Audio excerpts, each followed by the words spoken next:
بسم اللہ الرحمن الرحیم۔ مخترات کا پہلا باب ہے مقدمہ، سبق نمبر 31 میں خوش آمدید۔ آج کے سبق کے اندر ہم عربی ادب کے نادر ٹکڑے پڑھیں گے۔ عبارت دیکھ لیں۔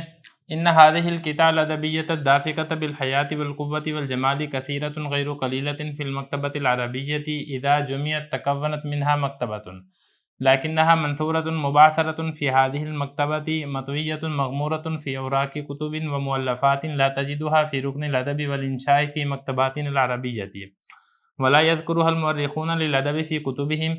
هذه الكتب وثق تمثيلا للغة العربية وأدبها الرفيع ومحاسنه من كثير من الكتب المختصة بالأدب ومن كثير من المجامع والرسائل والمقامات والمقالات الأدبية التي تعتبر أساس الأدب وذهب العربية ومحصول العقول. وهذه الكتب هي التي تخدم اللغة والأدب أكثر مما تخدمها كتب اللغة والأدب، وهي التي تفتق القريحة وتنشط الذهن وتقوي الذوق السليم وتعلم الكتابة الحقيقية۔ عبارت ہو چکی ہے، اب چلتے ہیں اس کے ترجمے کی طرف۔ بے شک یہ عربی ادب کے ٹکڑے زندگی، طاقت اور خوبصورتی کے ساتھ چھلکنے والے ہیں، یہ زیادہ ہیں، عربی کتب خانہ میں کم نہیں ہے۔ اسے جب جمع کیا جائے تو اس سے ایک کتب خانہ وجود میں آ جائے گا، لیکن یہ بکھرے ہوئے ہیں، پھیلے ہوئے ہیں کتب خانے میں۔ یہ ایسے پوشیدہ اور چھپے ہوئے ہیں کتابوں کے اوراق اور تالیفات میں کہ اسے تم ادب اور انشاء کے کناروں میں نہیں پاؤ گے ہمارے عربی کتب خانوں میں۔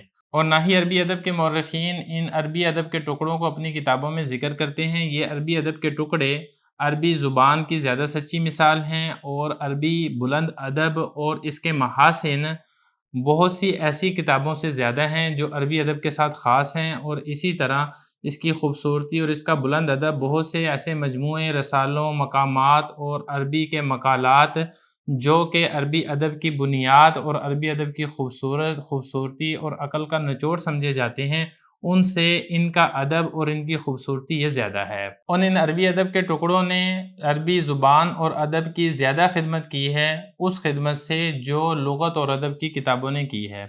اور یہی عربی ادب کے ٹکڑے ہیں جو طبیعت کو کھولتے ہیں، ذہن کو چست کرتے ہیں، اور ذوق سلیم کو طاقت پہنچاتے ہیں، اور حقیقی عربی کتابت کی تعلیم دیتے ہیں۔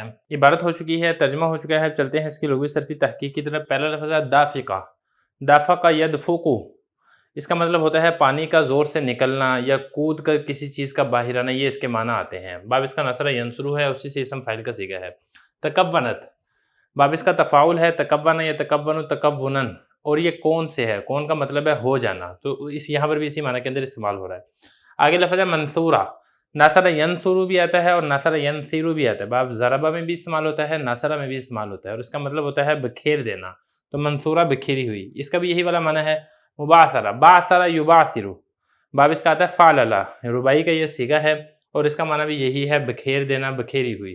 مطویہ، طویٰ یطوی طیًّ، باب اس کا ضربہ یضرب ہوتا ہے، اور اس کا مطلب ہوتا ہے موڑنا اور لپیٹ لینا، اسی سے ہی اسم مفعول کا صیغہ ہے، لپیٹی ہوئی چیز۔ مغمورہ، غمر یغمر، باب اس کا نصر ینصر آتا ہے، اسی سے اسم مفعول کا یہ صیغہ ہے، اس کا مطلب ہے بلند ہو کر کسی چیز کو ڈھانپ لینا، گھیر لینا، تو ان دونوں کا معنی تقریباً قریب ہی ہے۔ اوراق یہ ورق کی جمع ہے، صفحے کو کہا جاتا ہے رکن، یہ کسی بھی چیز کے کنارے کو یا بڑے کنارے کو کہا جاتا ہے، اس کی جمع ارکان آتی ہے۔ مکتبات، یہ مکتبات ان کی جمع ہے، کتب خانے کو کہتے ہیں۔ تمثیل باب تفعیل کا مصدر ہے، اور اس کا مطلب ہوتا ہے مثال بیان کرنا۔ المختصہ، اختص یختص اختصاص، ایک چیز کو دوسری چیز کے ساتھ خاص کر لینا، اسی سے اسم مفعول کا صیغہ ہے۔ آگے لفظ ہے المجامع، یہ مجموعات ان کی جمع ہے، اور اس کے اندر جمع کرنے والا معنی پایا جاتا ہے، تو مجموعہ جمع کی ہوئی چیز، یعنی جس کے اندر کچھ چیزوں کو جمع کیا جائے۔ اگلا لفظ ہے اساس، یہ بنیاد کو کہا جاتا ہے، اس کی جمع اسس آتی ہے۔ آگے لفظ دیکھیں ذہب العربیہ، باب اس کا نصر ینصر آتا ہے، اور نصر ینصر سے اس کا مطلب ہوتا ہے چمکنا، روشن ہونا، نشو و نما ہونا، یہ اس کے معنی آتے ہیں، اور یہاں پر یہ اس معنی میں استعمال ہو رہا ہے فخر، تکبر، غرور، جھوٹ، اس معنی کے اندر یہاں پر استعمال ہو رہا ہے۔ خادم یخدم، اس کا مطلب ہوتا ہے خدمت کرنا۔ آگے لفظ ہے تفتیقو، اس کا باب ضربہ بھی آتا ہے، اور اس کا باب نصرہ بھی آتا ہے۔ فاتح کا یفتیقو بھی پڑھا جاتا ہے، اور فاتح کا یفتوقو بھی پڑھا جاتا ہے، اور اس کا مطلب ہوتا ہے پھاڑنا۔